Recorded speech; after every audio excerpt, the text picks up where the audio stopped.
وكفى وسلام على عباده الذين اصطفى أما بعد أعوذ بالله من الشيطان الرجيم بسم الله الرحمن الرحيم وقرن في بيوتكن ولا تبرجن تبرج الجاهلية وأقمنا الصلاة وآتينا الزكاة وأطعنا الله ورسوله۔ وقرن قرار سے ہے، گھر کے اندر قرار پکڑنا، ٹھہرنا۔ بیوت بیتن کی جمع ہے، اس کا معنی ہے گھر۔ تم اپنے گھروں کے اندر قرار پکڑو۔ ولا تبرجن، تبرج اس کا معنی ہے بناؤ سنگار کر کے باہر نکلنا، اور الجاہلیت الاولی یعنی اسلام سے پہلے کی جہالت۔ اور تم بناؤ سنگار کر کے جاہلیت اولی میں بناؤ سنگار کرنے کی طرح باہر مت نکلا کرو، اور نماز کو قائم کرو، زکوٰۃ ادا کرو۔ وَأَطِعْنَا اللَّهَ، اطاع یطیع اطاعت کرنا، وَأَطِعْنَا اللَّهَ وَرَسُولَهُ اور اللہ اور رسول کی اطاعت کرو۔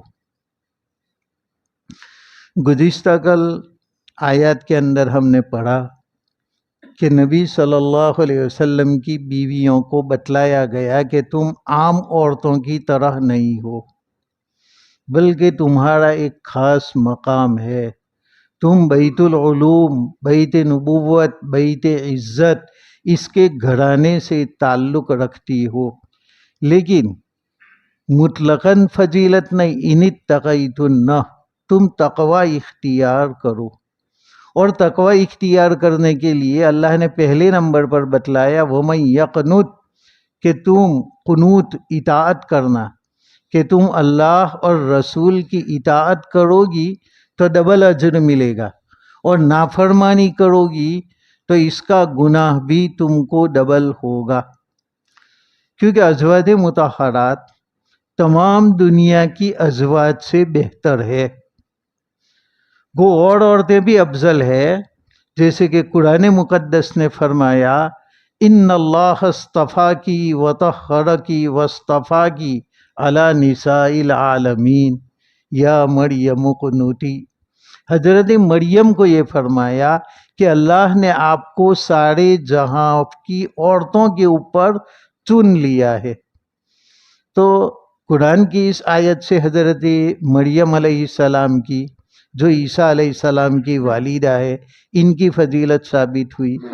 اسی طرح آپ صلی اللہ علیہ وسلم نے بھی فرمایا کہ مردوں میں تو بہت سارے لوگ کامل ہوئے، لیکن عورتوں کے اندر کامل مریم بنت عمران اور آسیہ زوجہ فرعون کی بیوی یہ ہے، اور عائشہ کی فضیلت تمام امت کی عورتوں پر ایسی ہے جیسے سرید کی فضیلت تمام کھانوں پر۔ سرید گوشت کے ٹکڑے اور اس کے شوربے کے اندر روٹی کے ٹکڑے کر کے اس کو پکایا جاتا ہے۔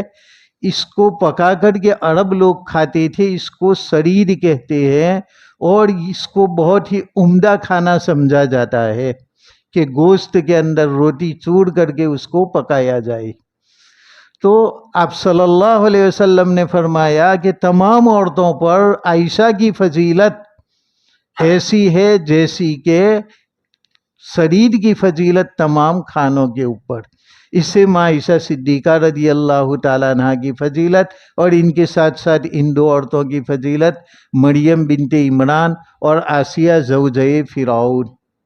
اسی طریقے سے آپ صلی اللہ علیہ وسلم کا ایک ارشاد ہے کہ تمہارے لیے دنیا کی عورتوں میں سے 4 عورتیں کافی ہے فضیلت کے اعتبار سے: آسیہ زوجہ فرعون، مریم بنت عمران، خدیجہ بنت خویلد اور فاطمۃ الزہرا، کہ یہ 4 عورتیں فضیلت کے اندر بہت بڑی ہے۔ پہلی تو وہی 2 عورتیں بتلائی، آسیہ زوجہ فرعون اور حضرت مریم میرے جگر کا ایک ٹکڑا ہے، وہ میرے ہی بدن کا بعض حصہ ہے، لہذا اس کی بھی فضیلت ہے اور وہ جنت کی عورتوں کی سردار ہے۔ تو اس طریقے سے ہر ایک کی فضیلت اپنی جگہ کے اوپر ہے۔ آپ صلی اللہ علیہ وسلم کی تمام بیٹیوں کی بھی فضیلت ہے، بیٹیوں کے اعتبار سے ازواج مطہرات کی فضیلت ہے ان کی بیویاں ہونے کے اعتبار سے۔ اسی طریقے سے آپ صلی اللہ علیہ وسلم سے جتنے قرابت دار ہے ان تمام کی بھی فضیلت ہے آپ صلی اللہ علیہ وسلم کے ساتھ ان کی نسبت ہونے کی بنا پر، تو یہ تمام فضیلتیں ان کو حاصل ہے۔ اور حضرت مریم اور حضرت آسیہ، ان کو تو بیوی کہا جائے تو بھی برابر ہے۔ جنت کے اندر آپ صلی اللہ علیہ وسلم نے فرمایا کہ مریم بنت عمران، چونکہ انہوں نے تو نکاح نہیں کیا تھا اور معجزہ کے طور پر ان سے حضرت عیسیٰ علیہ السلام حضرت جبرائیل کی پھونک سے پیدا ہوئے تھے کہ آپ نے پھونک لگائی ان کے کرتے کے گریبان کے اندر اور وہ پھونک اللہ کے حکم سے ان کے رحم کے اندر چلی گئی اور وہی پھونک حضرت عیسیٰ علیہ السلام بن کر کے رحم کے اندر ظاہر ہوئی اور پھر حضرت عیسیٰ علیہ السلام رحم سے باہر آتے ہیں، ورنہ ان کا شوہر کوئی نہیں ہے۔ اس لیے قیامت کے دن ہر بیوی کو شوہر ملے گا تو فرمایا کہ حضرت مریم کے ساتھ میرا نکاح کرایا جائے گا۔ اور آسیہ بہت ہی نیک خاتون تھی، یہاں تک کہ اپنے شوہر کی بھی پرواہ نہیں کی۔ فرعون ہر ایک کو سزا دیتا تھا، یہ اسلام لے آئی تو ان کو بھی کڑی سزا دی، دھوپ کے اندر کھڑا کر دیا اور اوپر سے بڑی چٹان ان کے اوپر گرا دی۔ اس وقت انہوں نے دعا کی کہ یا اللہ میں فرعون اور اس کے عمل سے بری ہوں، رب ابن لی عندک بیتا فی الجنہ ونجنی من فرعون وعملہ ونجنی من القوم الظالمین، کہ یا اللہ میرے لیے جنت کا گھر بنا دو اور مجھے فرعون اور اس کے عمل سے نجات دو اور ظالم قوم سے نجات دو۔ اللہ تبارک و تعالیٰ نے ان کو جنت کا گھر دکھایا، تو جب وہ چٹان ان کے اوپر گر رہی تھی تو ان کی نظر جنت کے گھر کے اوپر تھی، اسی کے اندر یہ مشغول تھی اور اسی کے مزے لے رہی تھی، اور ان کے بدن کے اوپر یہ چٹان گری، ان کو پتہ بھی نہیں چلا۔ اس طریقے سے اللہ نے ان کی روح کو قبض کر لیا۔ اس طریقے کی بھاری سزا فرعون نے دی۔ تو اب ان کا بھی شوہر تو وہ تو کافر جہنم میں جائے گا، اس لیے آپ صلی اللہ علیہ وسلم نے فرمایا حضرت آسیہ کا نکاح بھی میرے ساتھ کرایا جائے گا۔ تو گویا کہ یہ دونوں بھی بیویاں ہی ہیں آپ صلی اللہ علیہ وسلم کی، تو یہ تمام دنیا کی عورتوں سے افضل ہے حضرت مریم بھی اور حضرت آسیہ بھی۔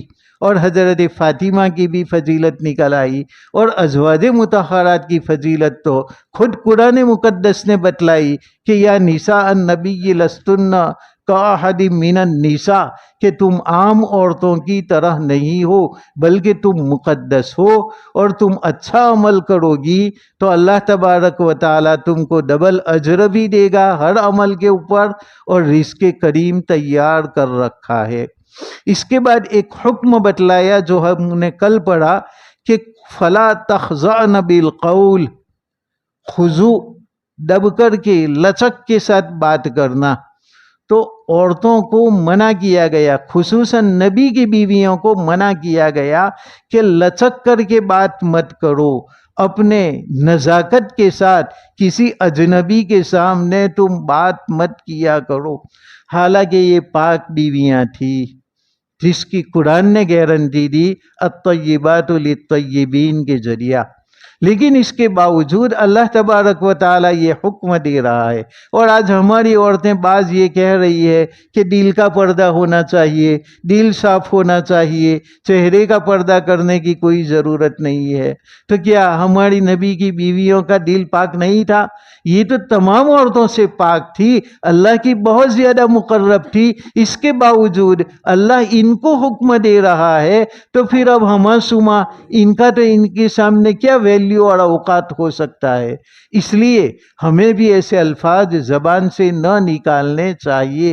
اور اللہ تبارک و تعالیٰ نے نبی کی بیویوں کو یہ فرمایا کہ تم چاہے 100% پاک باز ہو لیکن تم نزاکت سے بات کرو گی، جو کہ عورتوں کی فطری آواز ہے، اس میں اللہ نے لچک ہی رکھی ہے، اور مرد عموماً عورتوں کی آواز کی جانب میلان رکھتا ہے، اور یہ قدرت نے مرد کی فطرت کے اندر یہ بات رکھی ہے، اس لیے یہ کوئی بری چیز بھی نہیں ہے۔ لیکن اس کے ساتھ ساتھ جو فطری بات ہے، اس کے ساتھ اپنی نفسانی خواہش بھی کبھی جمع ہو جاتی ہے، اور وہ سوچتا ہے کہ اس عورت کے ساتھ میرا تعلق پیدا ہو جائے، تو یہ مزید ایک دل کی خباثت بھی اس کے اندر مل جاتی ہے۔ اس لیے اللہ نے فرمایا فَيَطْمَعَ الَّذِي فِي قَلْبِهِ مَرَضٌ، کہ تمہارے اندر وہ لالچ کریں گے جن کے دل بیمار ہے، دل کے روگی تمہارے اندر لالچ نہ کرے۔ اس لیے اے نبی کی بیویوں، تم لچک کر کے آواز مت کرو، چبا چبا کر کے بات مت کرو۔ اس کے بعد ازواج مطہرات کسی اجنبی سے جب بات کرتی تھی کسی کام کی وجہ سے، کیونکہ کام تو ہوتا ہے اور کبھی آدمی گھر پر نہیں ہوتا، کوئی پوچھے کہ شوہر گھر میں ہے یا یہ کام تھا میرا، تو کچھ جواب تو بہرحال عورت کو دینا پڑے گا۔ اتنی زیادہ تنگی تو اسلام کے اندر نہیں ہے کہ یہ جواب بھی نہ دے اور خاموش ہی رہے، اس سے تو بہت سارے کام بگڑ جائیں گے۔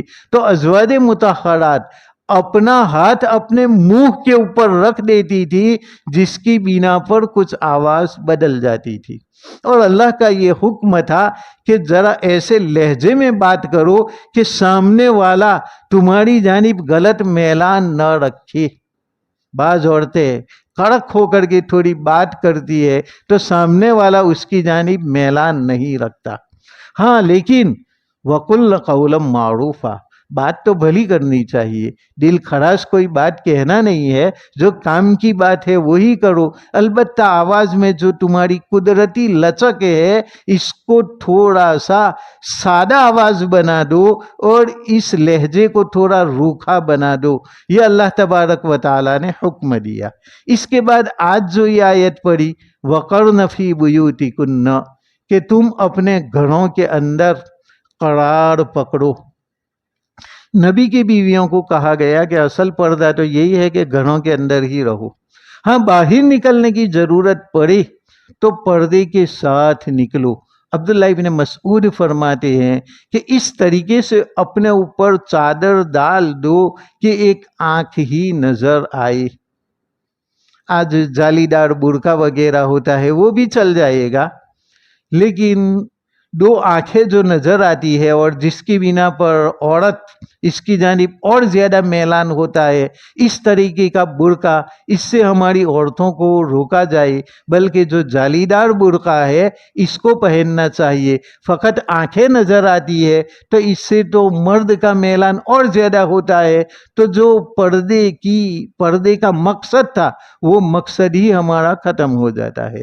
اس لیے یا تو آنکھیں دکھے تو اس طریقے سے کہ پوری آنکھیں نظر نہ آئے، یا اگر آنکھوں سے زیادہ ہی دیکھنا ہے تو جالی وغیرہ رکھے، اس طرح کا پردہ کرے۔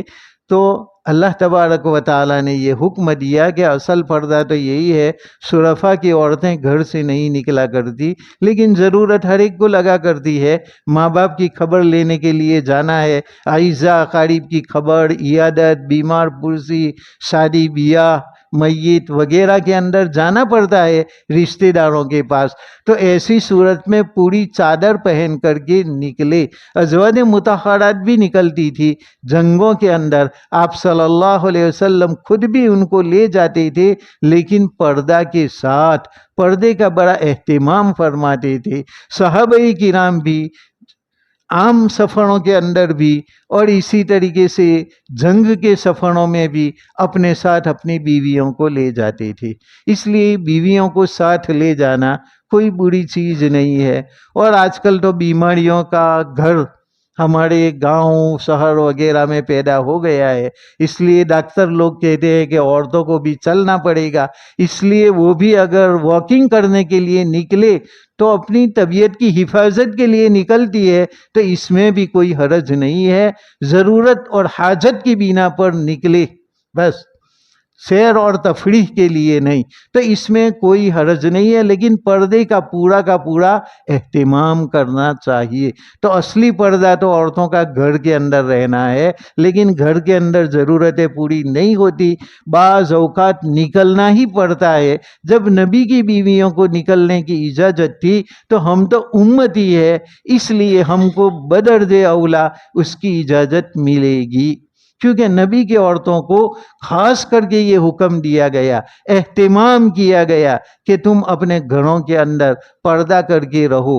اور زمانہ جاہلیت میں اسلام سے پہلے جو عورتیں بناؤ سنگار کر کے نکلتی تھی، اس طریقے سے تم مت نکلو۔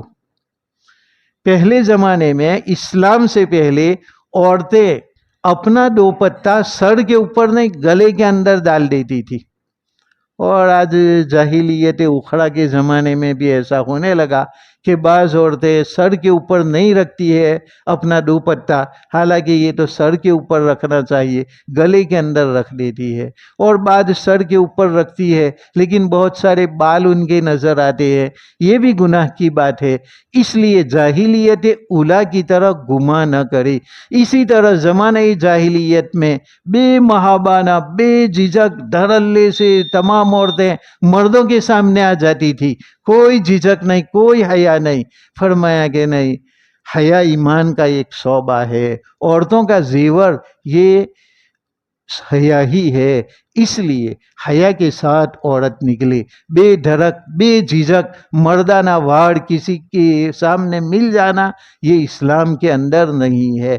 اس لیے فرمایا گھروں میں قرار پکڑو اور بناؤ سنگار کر کے جاہلیت اولا کی طرح مت نکلو۔ وَأَقِمْنَ الصَّلَاةَ وَآتِينَ الزَّكَاةَ، اور نماز قائم کرو اور زکوٰۃ ادا کرو۔ دو عبادتیں بتلائی، حالانکہ ان کو روزہ بھی رکھنا ہے، حج بھی کرنا ہے، لیکن ایک بدنی عبادت بتلائی کہ نماز بدنی عبادت ہے، بدن سے ادا ہوتی ہے، اور زکوٰۃ مالی عبادت ہے، مال کے ذریعے ادا ہوتی ہے۔ تو اس کے علاوہ جو عبادت روزہ ہے وہ بھی بدنی عبادت ہے کہ بدن کو 3 چیزوں سے، کھانے پینے اور جیما سے ہمیں روکنا ہے، تو یہ بدنی عبادت ہے۔ اور حج کے اندر بدن کے اعمال بھی ہے اور مال بھی اس میں خرچ کرنا پڑتا ہے۔ تو وَأَقِمْنَ الصَّلَاةَ وَآتِينَ الزَّكَاةَ، اس میں عبادت مالیہ اور عبادت بدنیہ کی جانب اشارہ ہے، لیکن نماز اور زکوٰۃ یہ اہم ہے، اس بنا پر اس کو ذکر کیا، اور خاص کر کے نبی کی بیویوں کو کہا گیا کہ اس کا اہتمام کرے۔ ورنہ کون نہیں جانتا کہ یہ جتنے احکام ہیں، گھروں میں قرار پکڑنا، بناؤ سنگار کر کے جاہلیت اولا کی طرح نہ نکلنا، نماز پڑھنا، زکوٰۃ دینا، اللہ اور رسول کی اطاعت کرنا، یہ حکم تو عام عورتوں کے لیے بھی ہے، لیکن خاص کر کے نبی کی عورتوں کو یہ حکم دیا گیا اہتمام للشان، کہ تم کو خاص اہتمام کے ساتھ یہ کہا جاتا ہے کہ تم نماز وغیرہ قائم کرو، کیونکہ تم نمونہ ہو، تم کو دیکھ کر کے امت کی عورتیں سیکھے گی۔ صحابہ کرام اصحاب صفہ وغیرہ سے سیکھ لیتے تھے. اصحاب صفہ ہمیشہ آپ کے پاس موجود رہتے تھے اور صحابہ کرام بعد میں آ کر کے ان سے سیکھ لیتے تھے. لیکن جو عورتیں تھیں وہ کن سے سیکھے گی؟ اس لیے میں نے جیسے کہ آگے بھی کہا کہ نکاح کا ایک مقصد یہ بھی تھا کہ عورتوں کی بھی ایک جماعت ہونی چاہیے جو نبی صلی اللہ علیہ وسلم سے تعلیم حاصل کرے. اگر پڑھائی عورتیں تنہائی میں آتی تو لوگ الزام لگاتے.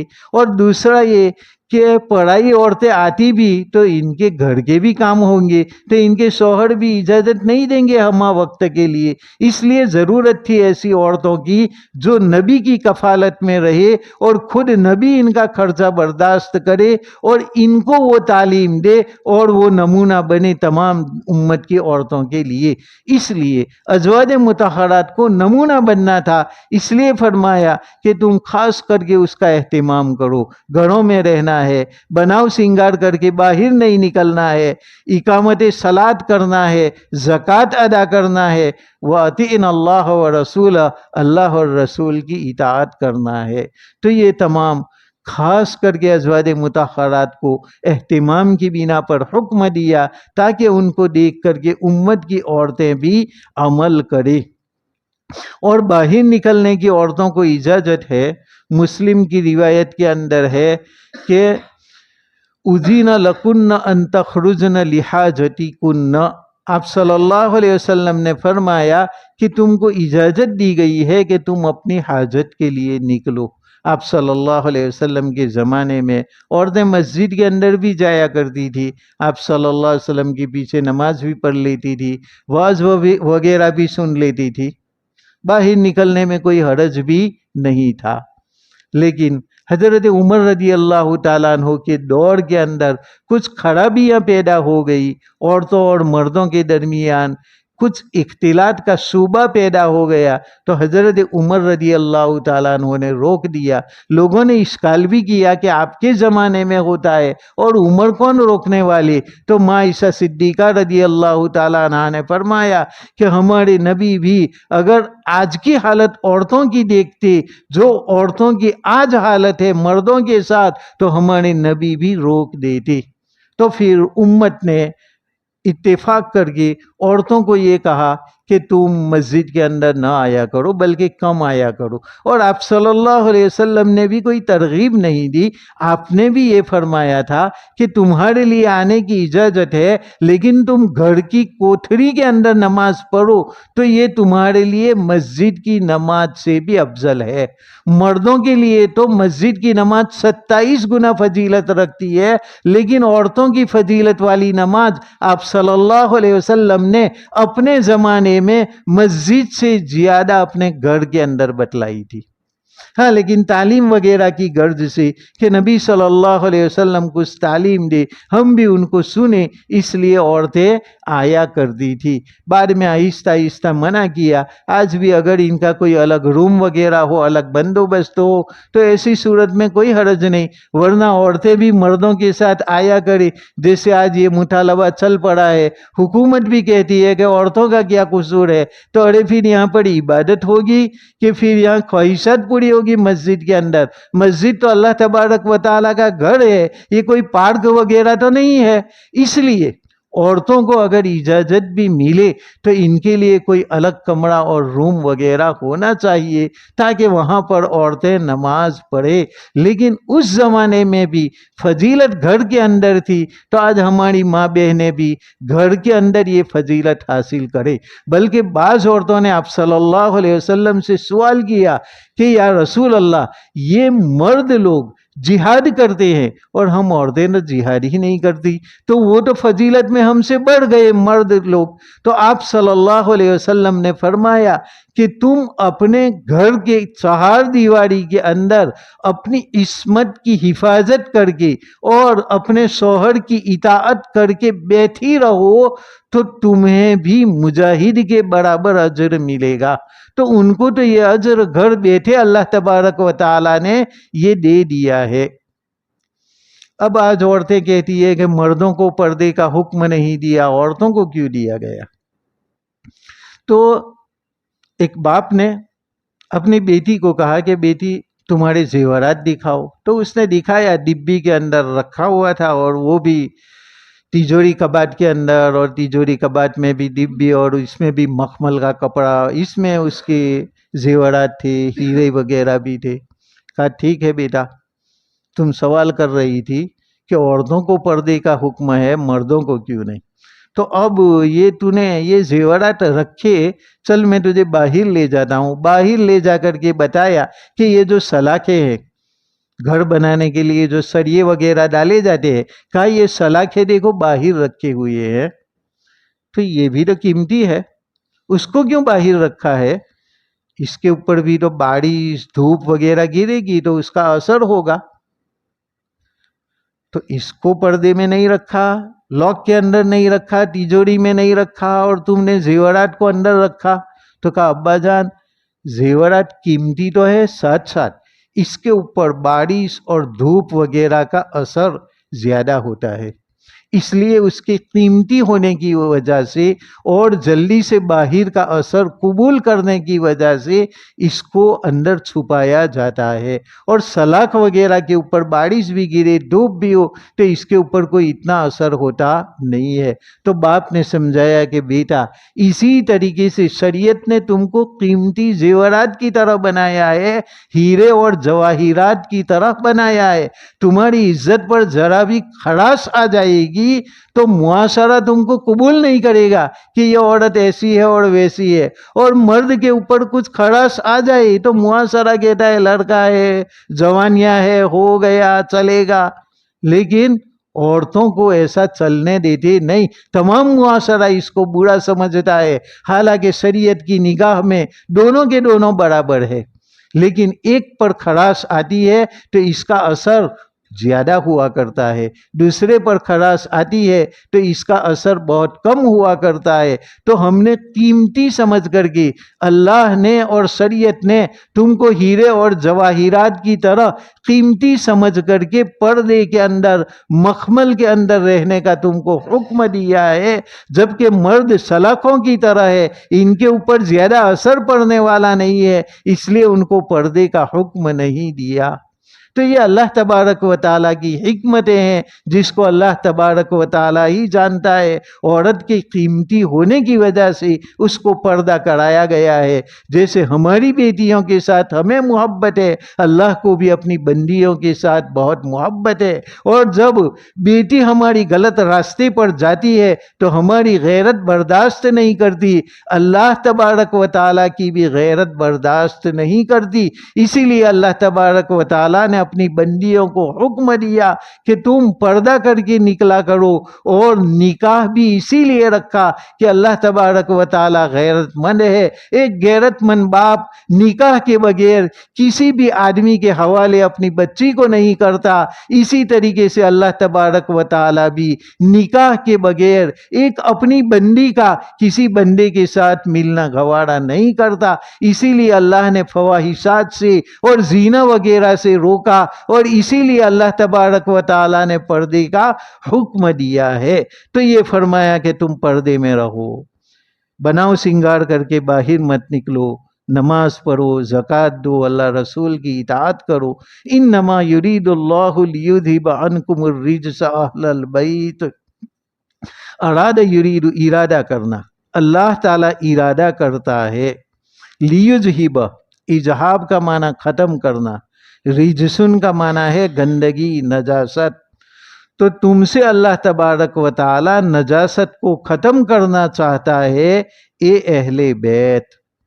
یہاں پر اللہ تبارک و تعالی نے اہل بیت سے خطاب کیا کہ اے اہل بیت، تم سے اللہ تبارک و تعالی نجاست، شیطانی آلائش، شیطان کے سرور اور فتن، ان سے اللہ تبارک و تعالی تم کو دور کرنا چاہتا ہے. اس بنا پر اللہ تبارک و تعالی نے تم کو عبادت کا حکم دیا.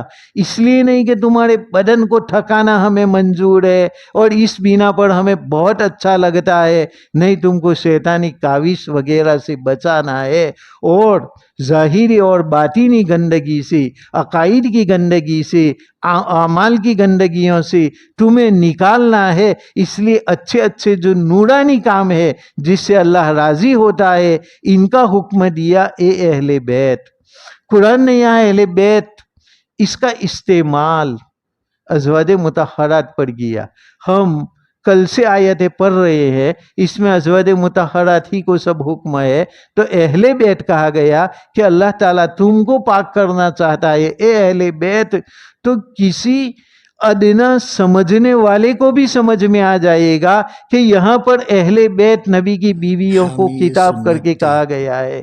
لیکن شیعہ لوگ کہتے ہیں کہ نبی کے ازواج اہل بیت میں سے نہیں ہے، اہل بیت میں تو فقط حضرت علی، فاطمہ، حسن، حسین اور آپ صلی اللہ علیہ وسلم، یہ 5 شخصیات جن کو یہ لوگ کہتے ہیں پنج تن پاک۔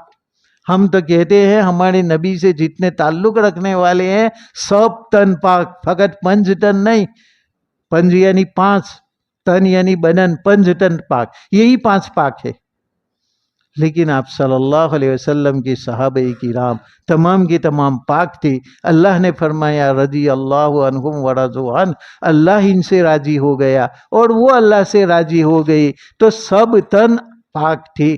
اس لیے ازواج مطہرات میں ازواج مطہرات کو اہل بیت سے نکالنا یہ گویا کہ قرآن کا انکار کرنا ہے۔ اس قرآن کو تم غور سے اگر سنتے ہو تو ایسی صورت میں تمہیں بھی یہ خیال آئے گا۔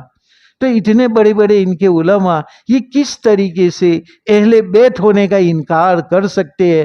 سب کی سب آگے کی آیتیں نبی کے ازواج ہی کے متعلق ہے، تو اہل بیت بھی نبی کو کہا گیا۔